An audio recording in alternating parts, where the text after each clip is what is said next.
sahabat luar biasa, insan edukasi dan classmates. Kita jumpa lagi dan buat yang baru jumpa, salam kenal. Saya Ana Gracia, latar belakang dari sebetulnya dari bidang medis yang kecemplung nih di bidang pendidikan dengan satu track kita beruntung nih, nyemplung di dunia pendidikan ya. Oke.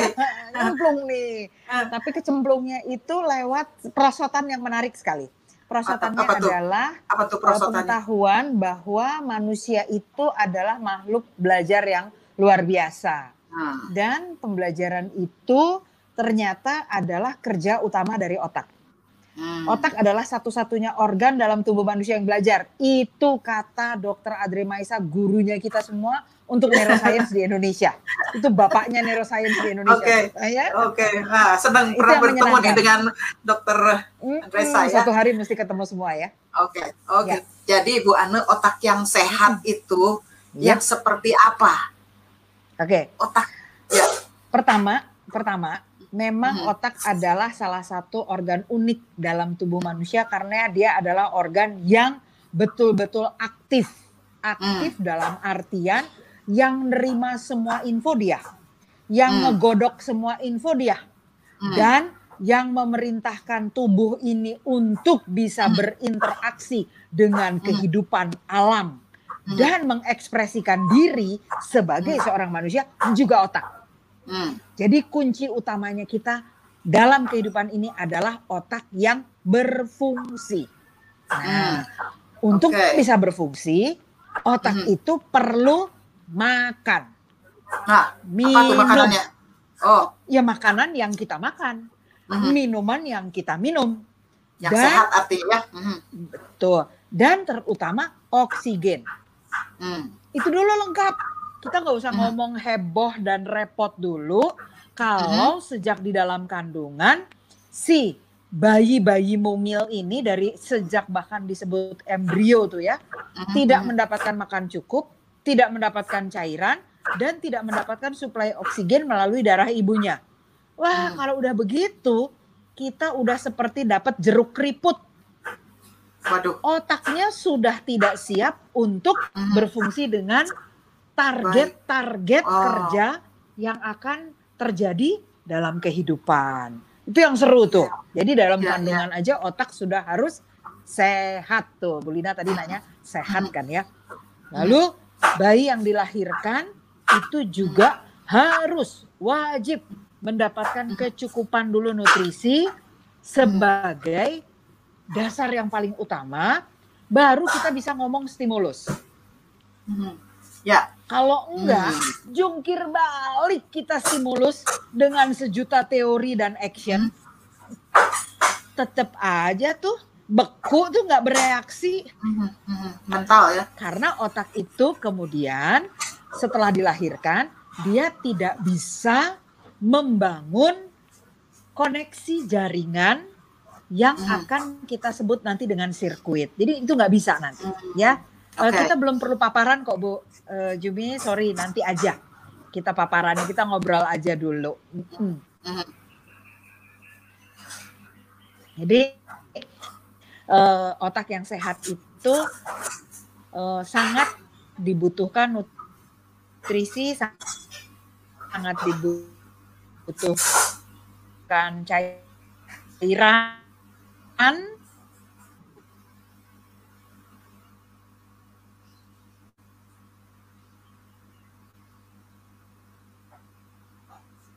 Baik. Ini nampaknya jaringan terganggu ya, Bu Ane. Ini Bu Ane freeze ya. Oke, sambil menunggu Bu Ane bisa hadir kembali, mungkin kita bisa diskusi dulu dengan Ibu Yuli ya. Halo Bu Yuli. Oke, ini karena ada masalah jaringan nih kayaknya dengan Ibu Ane ya. Kita oksigen. Oke, nyambung kembali. Ya. Penting banget ya.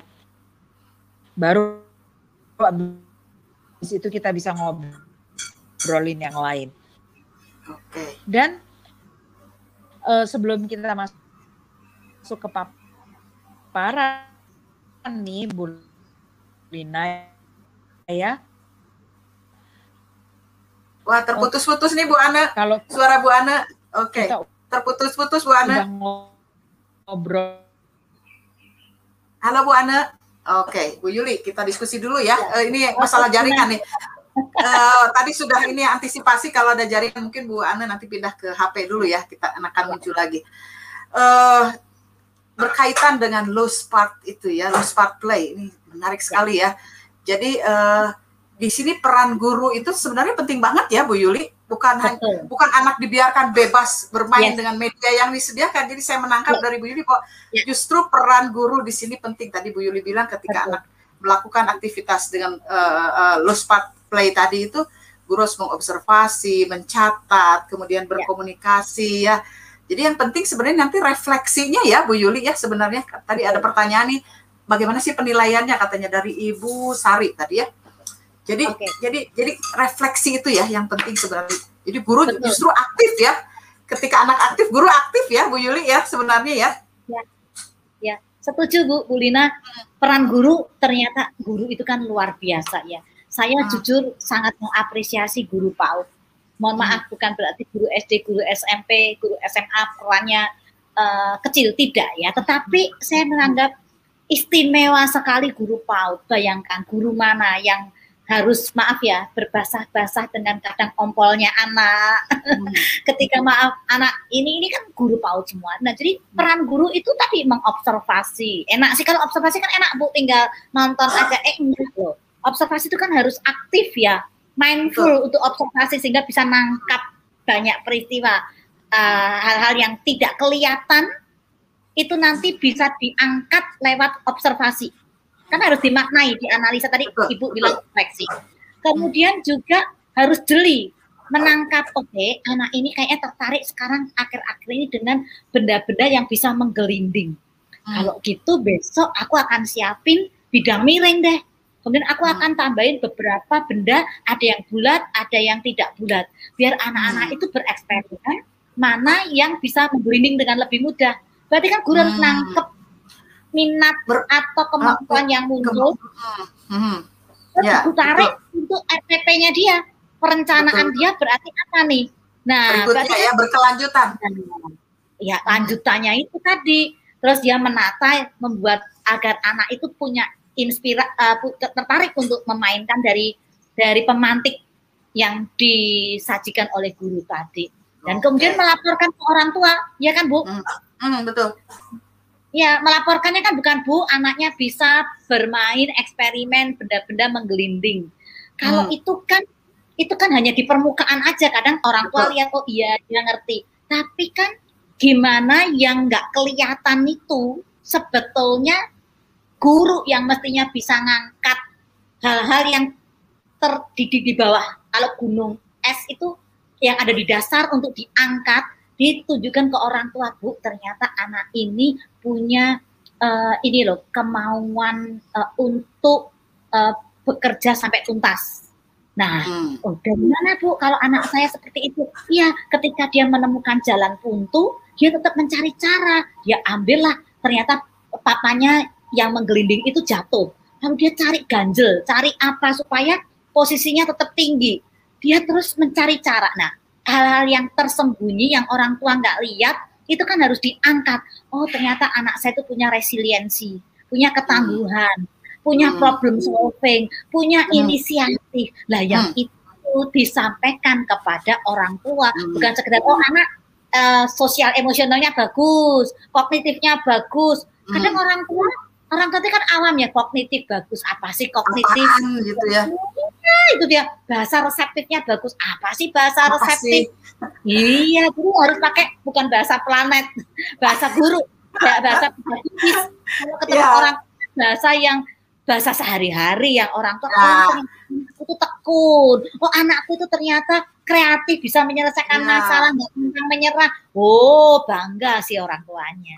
Gitu, kalau begitu Bu Yuli, guru itu harus memiliki keterampilan berkomunikasi yang bisa diterima oleh orang tua bahwa memang anak saya ini hebat di sini, jago di sini. Wah, kalau begitu nanti ke depan anak saya bisa seperti ini, tahan capek, tuh kuat dan sebagainya, punya ide-ide yang tidak difikirkan oleh gurunya sendiri.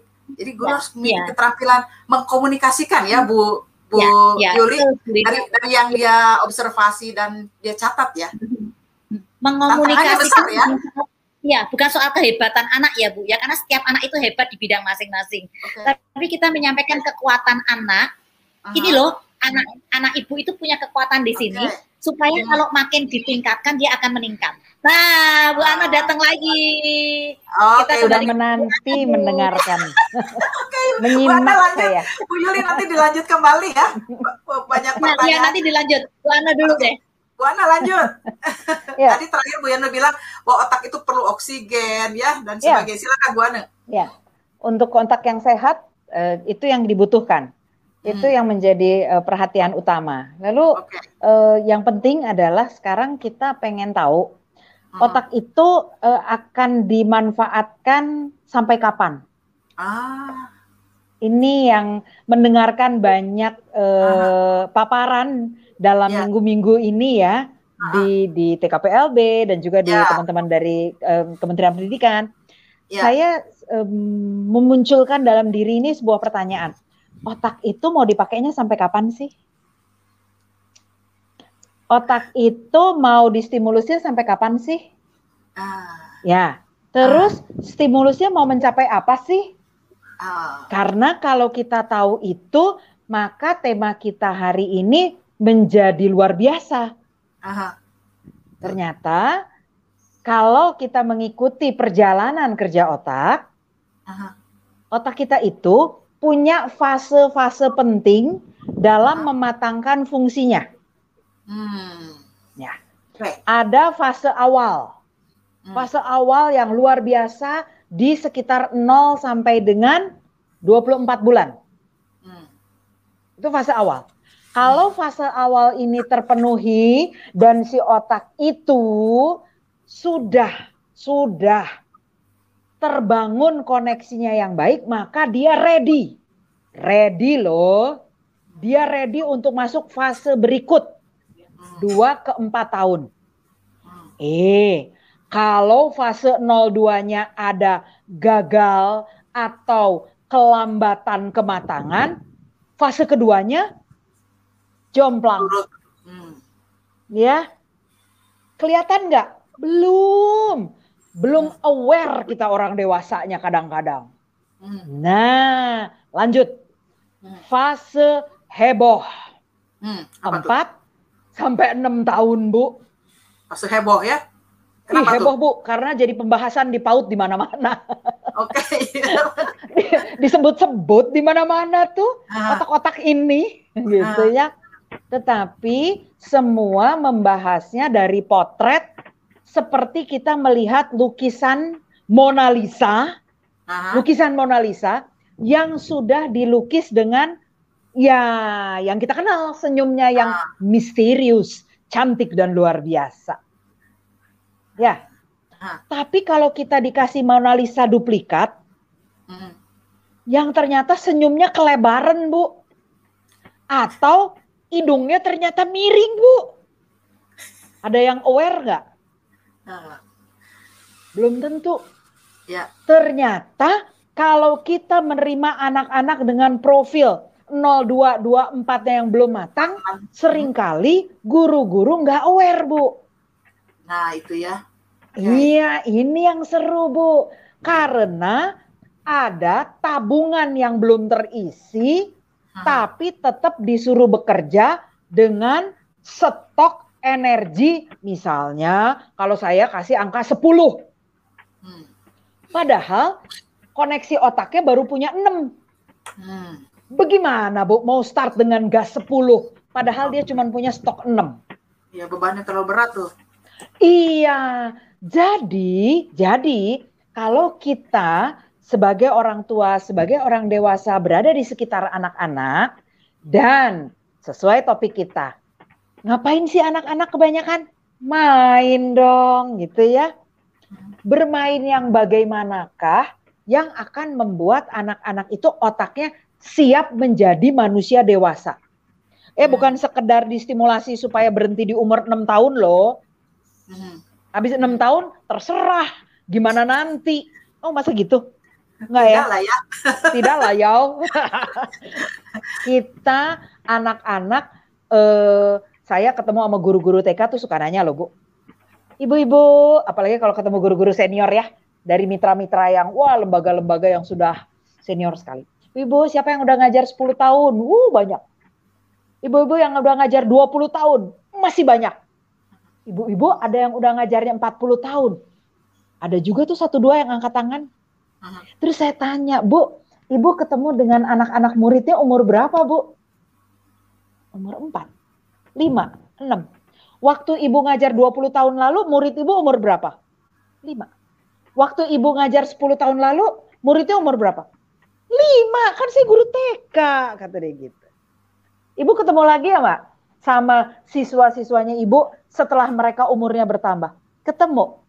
Sama nggak mutunya mereka? Sama nggak dia menjadi remaja yang luar biasa berkarakter, remaja yang beragama, beriman, remaja yang berprestasi? Jawabannya enggak. Terus jadi guru TK, jadi orang tua, kita sebetulnya ada kontribusi nggak dengan urusan remaja itu? Iyalah. Ada. Ada banget. Ya. Urusannya ada di otak, Bu. Karena otak itu akan dipakai terus sampai kapanpun. Nah, remaja-remaja yang kita sedang persiapkan ini ternyata basic paling bawahnya di otak. Kalau kita mau kenal lewat aktivitas bermain, kuncinya adalah di kendali emosi. Kendali emosi. Betul, Bu. Kalau di usia cileknya dia tidak sanggup membangun sirkuit untuk kendali emosi, maka atensinya dia tipis banget. Tipis, Bu. Cepet pindah-pindahnya, nggak konsen. Jadi guru tuh makan hati kalau siswanya nggak konsen. Sedangkan ketika bermain itu anak butuh itu. Perlu ya, dong.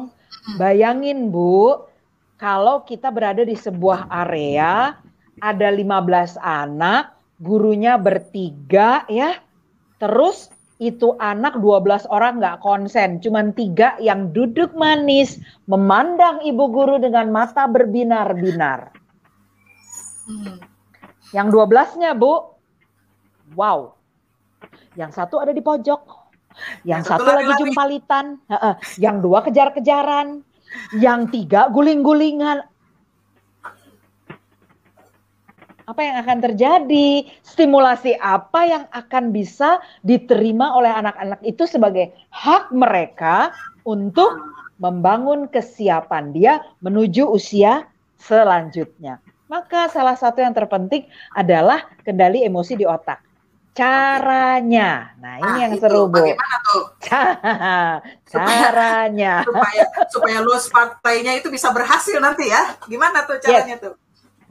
Cara yang pertama, semua orang dewasa di sekitar anak mesti yakin dulu bahwa anak-anak itu merdeka bergeraknya, berjalan atau berfungsi atau terjadi dengan jaminan keamanan. Dia mau lari, kita nggak usah takut jatuh. Dia mau perosotan, kita nggak takut dia terguling beda arah. Dia mau berguling-guling, udah ada di pinggiran gitu ya, barangkali lagi kita ajak ke kolam nih ya, kita nggak takut dia kejebur. Jadi anak yang punya koneksi di otak ke tubuhnya dengan baik adalah anak yang juga punya alarm keseimbangan yang baik dan siap pakai. Pada kondisi itulah berarti kendali emosi terbentuk. Ya, jadi kita dengan anak-anak kita itu mesti mundur satu langkah nih ya Bu ya. Sebelum kita ngajak mereka bermain yang lain, mundur satu langkah, kita mau ngecek emosi, maka kita ngecek dulu gimana sih dia dalam beraktivitas. Sanggup nggak dia membawa dirinya dengan baik. Nah, untuk itu aktivitas bermain yang mau kita sebut sebagai stimulasi tetap harus punya tujuan. Ya, di tujuan awal terutama ditambah dengan kemampuan pengamatan guru, dan kita mesti tahu persis tahapannya. Kalau tadi di tahapan bawah 0-2 tahun, anak itu ada kemampuan yang tak seimbang, ada kemampuan yang rapuh, ya, ini gaya TikTok nih ya, rapuh, maka itu wajib kita perhatikan, Bu. Jangan digenjot sama stimulus pada usianya dulu. Selesaikanlah kerapuhan di usia sebelumnya. Supaya anak itu pun, contohnya, anak yang tadi ya, lari-lari, terus bikin kita deg-degan, karena larinya nabrak-nabrak. Okay. Kemampuan anak itu berarti untuk menyadari adanya benda di sekitar dia itu lemah, minimal. Coba kita kasih kuesioner sama orang tuanya, bagaimana urutan perkembangan gerak dia, SDIDTK, Bu. Tanya dong, ternyata anak itu merangkaknya hampir enggak, Bu, langsung bisa jalan, anak saya mah hebat. Malahan larinya duluan, Bu. Maaf ya, lari duluan itu refleks, Bu. Jadi larinya biasanya doyong badannya, Bu. Kesenggol dikit, jumpalitan, jatuh deh. Ya. Apakah anak itu gampang ngekngok? Waktu dia sama temennya mau main, nah kita ambil contoh dari Bu Yuli, main Lusport ya Bu Yuli ya, tadi rumah Hansel and Gretel ya. Kan papan panjang nih, jadi boleh dong kalau dibawanya berdua atau oper-operan. Itu bagian dari kegiatan kolaboratif, teamwork. Tapi ada anak yang tidak siap untuk itu, karena kendali emosinya jelek, keseimbangannya dia jelek. Dia menjadi anak yang cenderung tampilnya nampak lebih egois. Kalau nggak kemauannya diturunin langsung, wah.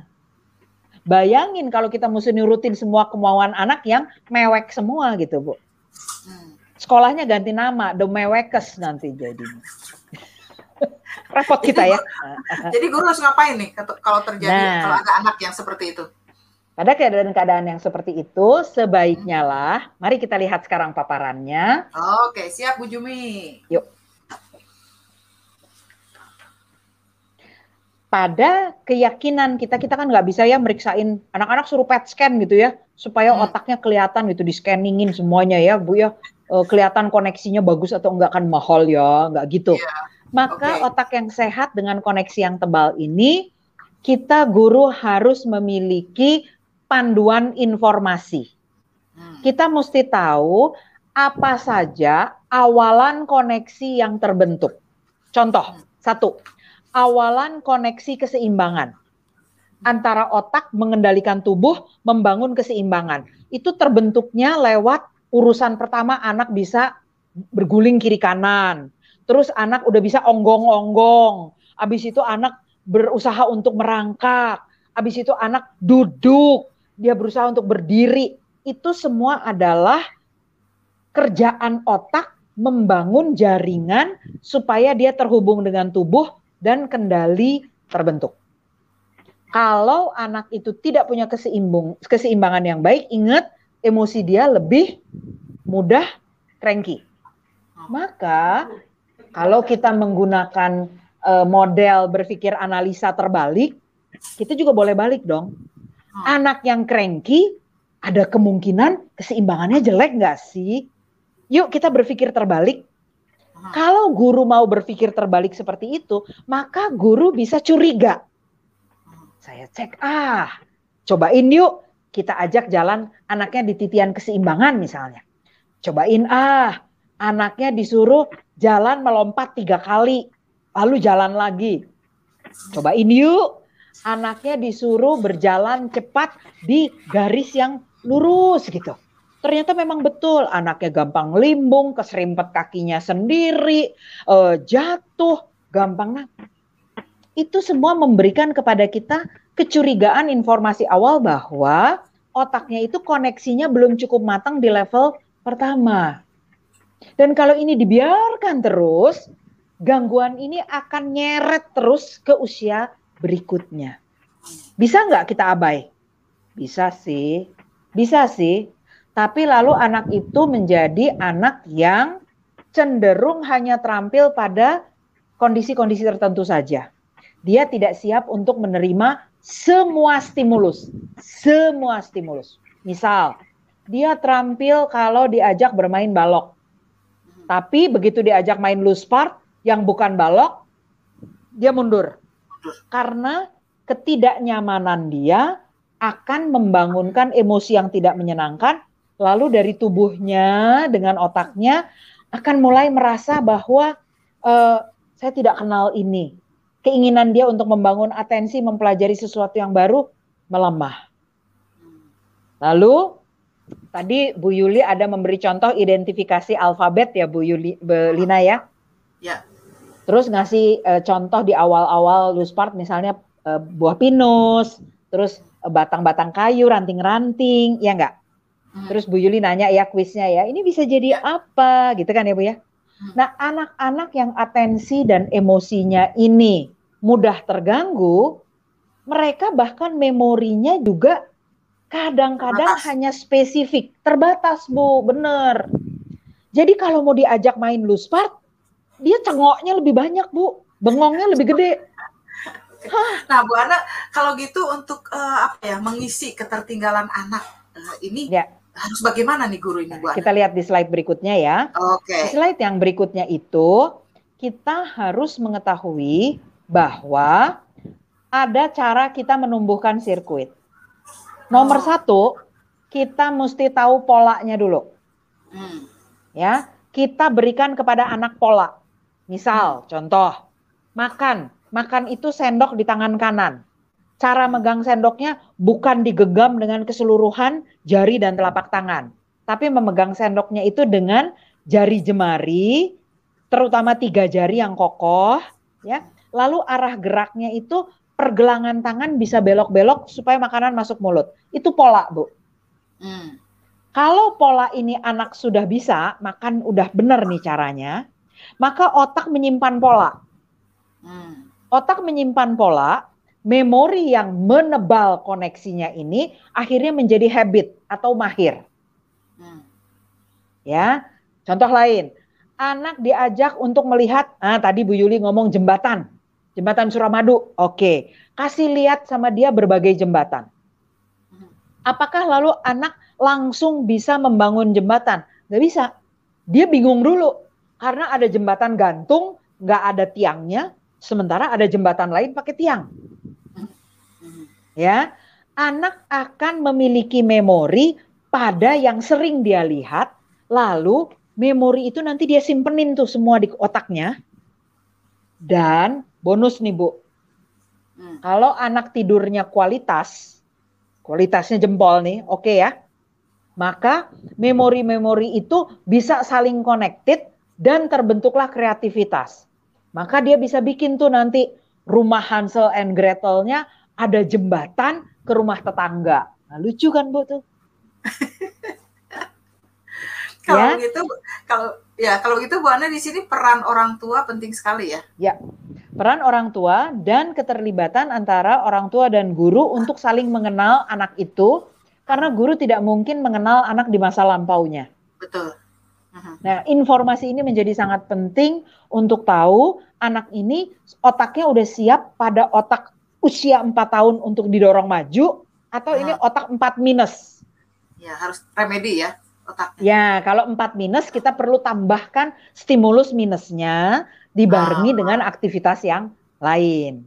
Nah, lihat di slide berikutnya yang terakhir, itu saya bisa katakan secara simpel sebetulnya sirkuit otak saat bermain itu untuk menjadikan otak cerdas ada 4 komponen utama.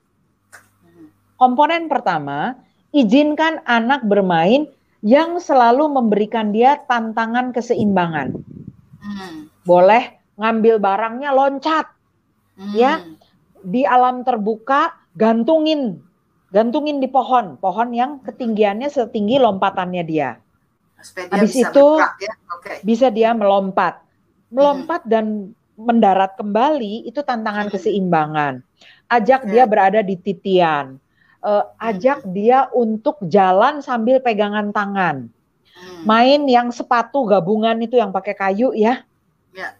Zaman kita dulu, karena itu challenge pada keseimbangan. Kemudian harus ada unsur koordinasi. Yang koordinasi apa?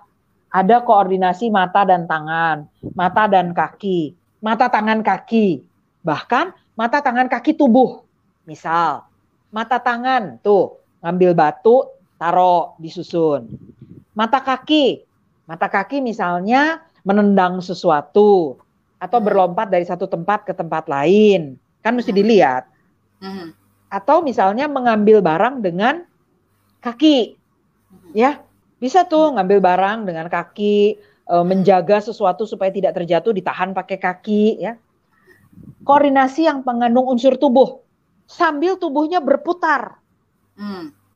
Jadi sambil nahan, sambil tangan sebelah mesti ngambil barang lain, bersilang. Itu unsur-unsur koordinasi yang penting. Otak yang cerdas harus punya sirkuit kendali emosi. Berarti dalam kemerdekaan dan kebebasan anak bermain itu tetap ada yang lebih utama dibandingkan dengan kebebasan dia mesti tahu dulu aturan mainnya. Aturan main bukan langkah permainan, tapi aturan kebersamaannya. Aturan kebersamaan. Nanti boleh angkat embernya sama-sama ya. Tapi ingat, sama-sama bilang dulu mau jalannya kemana. Kalau enggak kan tarik-tarikan gitu. Jadi ada kesepakatan-kesepakatan yang dibangun. Dan sejak kecil anak itu dalam rangka kelola emosi dapat distimulus lewat menyusun rencana bersama. Ini mau bikin apa sih? Ya kalau semua bebas mau bikin apa aja, nggak jadi sesuatu yang bisa membangun kebersamaan dan manfaat bersama. Padahal kan target kita nanti kalau udah gede, kita hidup bernegara ya. Kita bukan mau hidup sendiri-sendiri kan. Kita mau hidup bernegara dan itu hidup yang beraturan dan berdisiplin. Tadi dengan teman-teman, saya di sini ada beberapa teman ya, kita lagi berdiskusi. Boleh nggak ayo, nanti kalau udah dapet SIM, jalanin mobilnya di sisi kanan jalan. Melawan arus, ayo boleh nggak? Nah, waktu TK-nya, waktu PAUD-nya, lagi main sepeda rame-rame, perkenalkan jalannya di jalur ini ya anak-anak. Nanti kalau pasangin mainan lampu-lampuan tuh di taman. Kalau lampunya merah, berhenti semua ya. Berhentinya antri ya. Itu kan aturan. Itu kebersamaan. Oke? Karena kalau enggak emosinya meledak sendiri, wah, mengganggu peer group. Yang terakhir, baru kita bicara wacana, tema, atau ide. Ya, wacana, tema, atau ide itu untuk menjadi framework, bahasa tadi dari Bu Yuli ya, framework dari strategi. Oke, maka buat guru terbalik. Guru ya, saya menemani dunia pendidikan, kita biasanya bekerja mulai dari RPP dulu, bukan? Kita kerjanya dari tema dulu. Gak apa-apa, teman-teman guru dimanapun Anda berada, sahabat luar biasa, insan edukasi, kita startnya dengan analisa terbalik. Kita siapin dulu idenya, temanya, wacananya. Untuk ide wacana tersebut, kita ingin menstimulus keseimbangan koordinasi dan emosi dia lewat 7 jenis aktivitas yang bahan bakunya disiapkan. Jangan keluarin semuanya. Jangan stok sekolahan dikeluarin semua ya. Berantakan siapa yang beresin. Keluarkan yang kita memang sudah siapkan, lalu baru anak itu kita amati. Ternyata si A sama si B cenderung menghindari pasir. Tapi si E, si D, sama si G luar biasa, gak mau pindah dari pasir. Pengamatan kita itu memberi informasi profil dia. Sehingga kita akan menuliskan evaluasinya supaya minggu berikut kita akan memberikan stimulus supaya ada tahapan sebelum ketemu pasir buat AB dan perkenalan pilihan lain selain pasir buat DEG. Oke. Dan pada minggu berikut pasir nggak dikeluarin. itulah pekerjaan guru menyiapkan. Memang kesannya anak terlihat merdeka memilih, tetapi kemerdekaan mereka di ruang lingkup kemampuan otak dia. Beda dengan ruang lingkup kemampuan otaknya guru dong. Jadi guru tetap memiliki frameworknya, itu yang tolong diperhatikan. Bagaimanapun usia pendidikan anak usia dini adalah usia anak untuk stimulus sharing, collaboration, and regulation. Anak yang terbiasa tidur sesuka maunya jam berapa, ikutan nonton dulu drakor, bangun sesukanya dia, tidak ada persiapan untuk masuk transisi ke fase belajar, masih pakai piyama, nggak pakai sarapan, nggak gosok gigi gitu ya.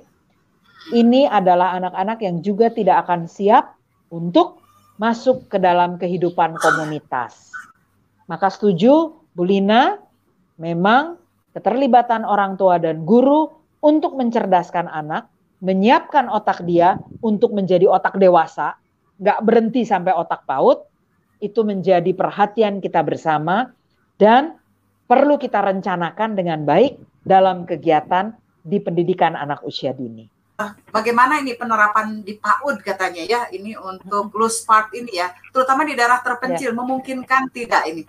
Baik dari persiapannya dan sebagainya. Kemudian bagaimana bisa melihat sisi-sisi kesiapan otak anak yang nantinya mungkin bisa digunakan loose part ini untuk hal itu juga. Silakan Bu Yuli. Iya. Oke, terima kasih. Ini saya lihat tadi pertanyaannya bagaimana memanfaatkan LUSPAT ya dengan kondisi yang ada. Saya tadi sepakat dengan yang disampaikan oleh Bu Ane, perlunya proses ya, pekerjaan-pekerjaan yang simple sampai nantinya anak bisa menyelesaikan hal-hal yang kompleks, termasuk bagaimana emosi itu faktor dasar yang paling penting dan itu memang benar kalau nggak terbentuk jangan ngajarin yang lain-lain. Nah, kalau untuk LUSPAT itu sebetulnya juga gampang sekali sih. Kita harus lihat dulu ini anak ini usia berapa, ada kriterianya ya. Jadi kalau memang usianya masih kecil, katakanlah 3 tahun, kasih LUSPAT yang kuantitinya nggak terlalu banyak ya. Nggak, tadi Bu Ana bilang semua dikeluarin, enggak. Secukupnya, nggak harus semua jenis, ambil aja yang simple, taruh beberapa saja. Observe. Nah tadi kita bisa lihat kemampuan anak di mana. Kayak tadi misalnya anak megang katakanlah memegang ranting ya, dia megangnya masih kayak gini, jangan harap dia bisa pegang pensil, nggak akan bisa.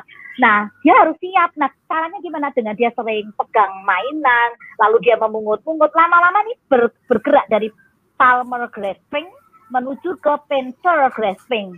Nah dengan sering stimulasi, nah ketika kita lihat oke, dia sudah siap ke titik itu, barulah tadi ada program-program yang memang direncanakan. Jadi material LUSPAT itu kita taruh aja, tentunya kita observasi dulu. Kalau untuk pemula, kasih aja material yang agak bebas tapi aman, yang memungkinkan dia berimajinasi, mengembangkan idenya. Kita nggak berpikir, oke nak buat jembatan.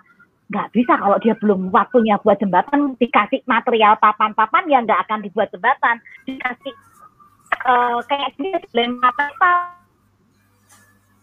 Dari situ kita akan tahu, oh dia sampai di situ, belum siap, masih regulasi dirinya tuh belum terbentuk, masih chaos.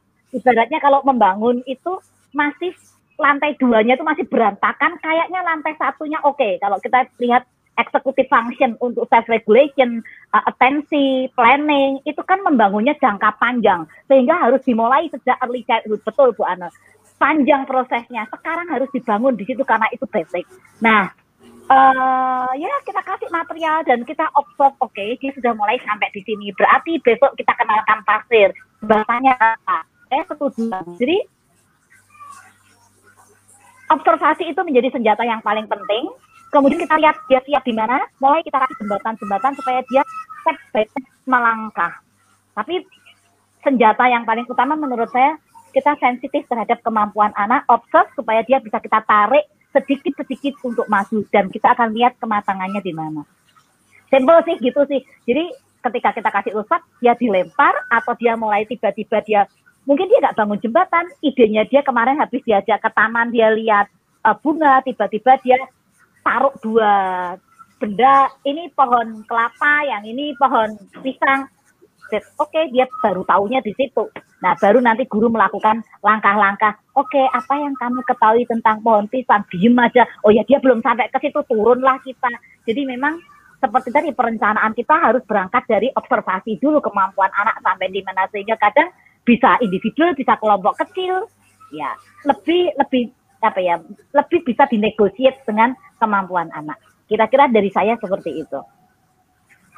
Baik, Pak Edi Basuki dan yang lainnya yang bertanya mengenai hal ini, mudah-mudahan puas ya dengan jawaban dari Ibu Yuli ya. Nah, ada yang mau ditambahkan nih, Bu Lina. Oke, silakan Bu Ane. Ini Bu, tadi pertanyaannya menarik. Bagaimana di masa pandemi ini bisa memanfaatkan Luspart? Bagi teman-teman guru, ini memang menjadi challenge yang luar biasa, tantangan yang luar biasa. Karena yang akan melakukan orang tua. Ya. Nah, ada beberapa pilihan, rekan-rekan. Pilihan pertama yang saya lihat banyak dilakukan oleh guru-guru dan sekolah-sekolah adalah menyiapkan bahan dan kemudian mengirimkan ke rumah-rumah.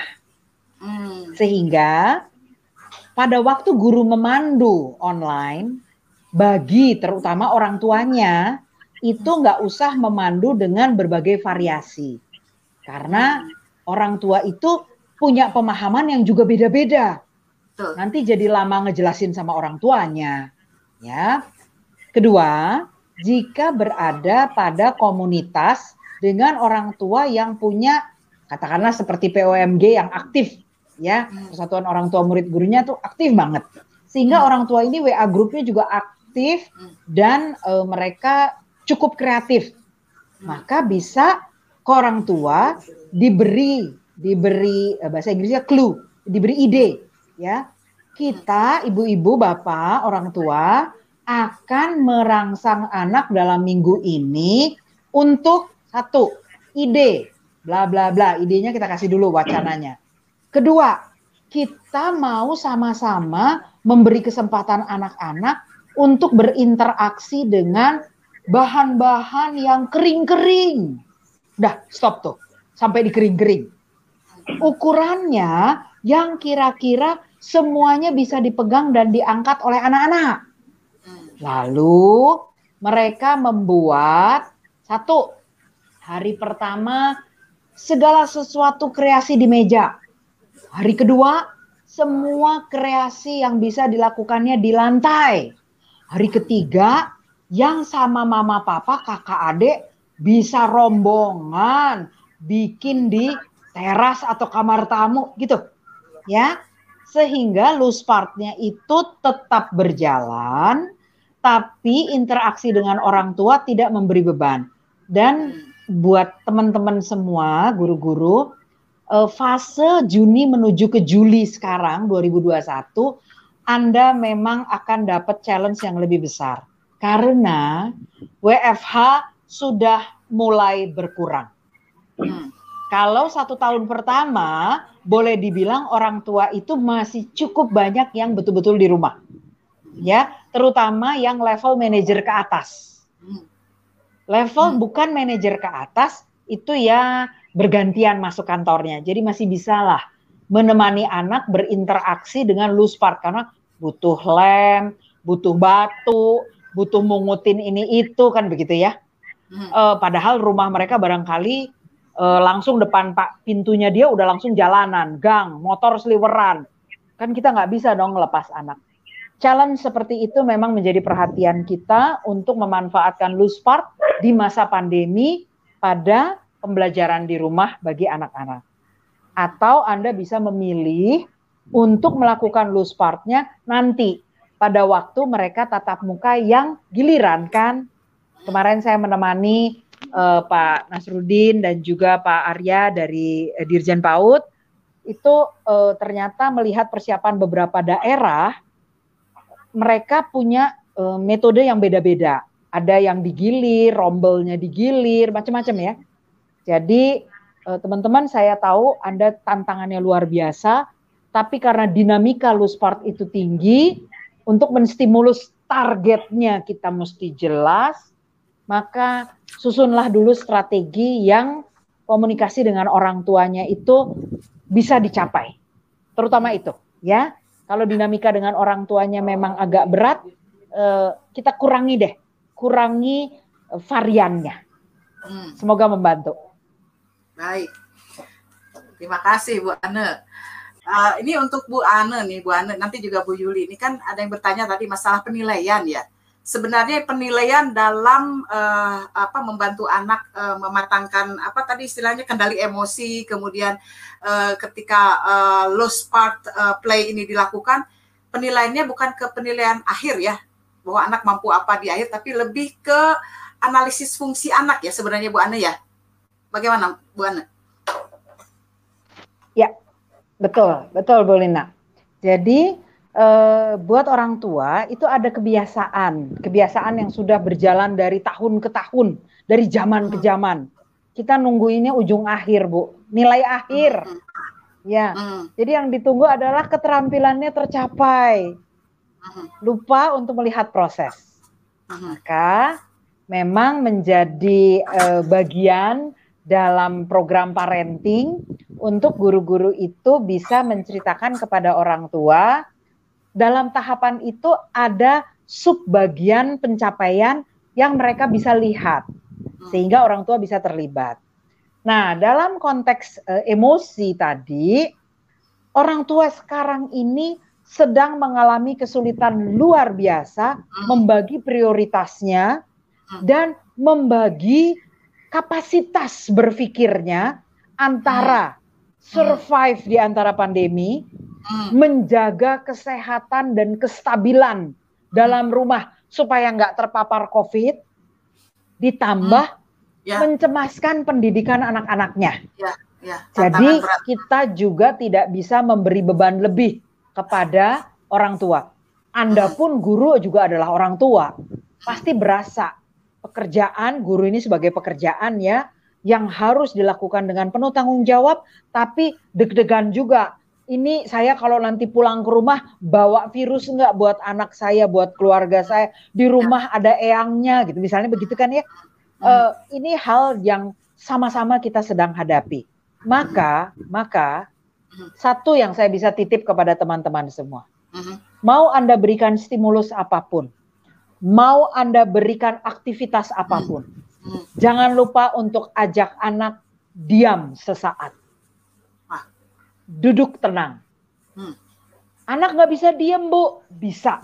Caranya apa? Ajak dia bermain, tarik napas, buang napas, pakai hitungan. Tungguin ya. Sekarang Ibu mau ajak kalian semua sama-sama. Siap, kita tarik napas. Tarik panjang. Emang dia bisa ngoceh, bisa loncat-loncat kalau kita tarik napas? Nggak bisa. Ya, tarik napas. Selesai. Buang napasnya sama-sama. Pinter, yuk gantian sekarang. A, tarik, buang. B, tarik, buang. A, tunggu ya. C, sekarang. Misalnya. Kita pokoknya berinteraksi dengan mereka dalam ketenangan. Kedua, lewat lagu, tapi jangan pilih lagu cepat. Jangan pernah pilih lagu cepat. Jadi, pesankan juga dengan orang tua di rumah, sebelum anak-anak itu tidur, ajak mereka untuk bernyanyi, lagunya sih boleh apapun, tapi temponya diturunkan. Ya, balonku ada 5 loh, rupa-rupa warnanya. Di situ Anda menenangkan detak jantungnya, meyakinkan munculnya artikulasi yang baik, membuat anak menata memorinya terhadap lirik lagunya, mengenali ketelitian intonasi dan nada lagu anak itu. Tenang, dia tidur nyenyak, besoknya dia nggak akan bangun dengan kegelisahan. Maka putaran hari itu menjadi menyenangkan dan anak-anak siap untuk diberi stimulus dalam aktivitas apapun. Oke. Jadi anak itu harus disiapkan ya menjelang kegiatan di hari berikutnya ya Bu Ane. Kitanya juga orang gedenya mesti tenang Bu. Oh betul. Harus latihan juga ya. Bunda-bunda ya. Oke, harus latihan ini ya. Sebelum kita berakhir nih acara ini tolong kasih closing statement untuk sahabat luar biasa, untuk classmate dan insan edukasi. Silakan Bu Ane, silakan. Saya mau mengajak teman-teman untuk mengingat satu poin saja. Anak itu kita stimulus dari nol meningkat terus sampai terbentuklah berbagai kemampuan. Kita orang dewasa yang merencanakan program untuk anak-anak justru bergeraknya dari sebuah standar, analisanya turun ke bawah. Oke, jadi buat teman-teman semua, bukan kita menempatkan kemampuan pikiran kita untuk memahami anak seolah-olah dia sudah mencapai kita. Enggak. Tapi mari kita mundur perlahan-lahan untuk menganalisa apa saja yang dia belum bisa, apa saja yang dia belum capai, lalu susunlah program yang sangat menarik yang memberikan kepada anak nuansa bahwa dia bisa membangun atensi karena emosinya terkendali. Semoga sahabat luar biasa, insan edukasi dan classmate semua, Anda akan menjadi guru-guru yang juga gembira karena anak-anak tersenyum lebar saat memberikan Anda atensi. Ingat, ada kunang-kunang di mata mereka. Indah sekali. Baik, Bu Ane, Bu Yuli, terima kasih banyak ya. Ini kita sudah diskusi dengan sangat menarik ya. Terima kasih sudah bersedia hadir di acara kami. Mudah-mudahan kita berjumpa kembali ya, Bu Ane, Bu Yuli di acara yang lain. Terima kasih banyak. Sampai bertemu kembali. Selamat sore. Sama-sama Bu Lina. Selamat sore Bu Ane, Bu Anissa. Terima kasih. Terima kasih. Selamat sore.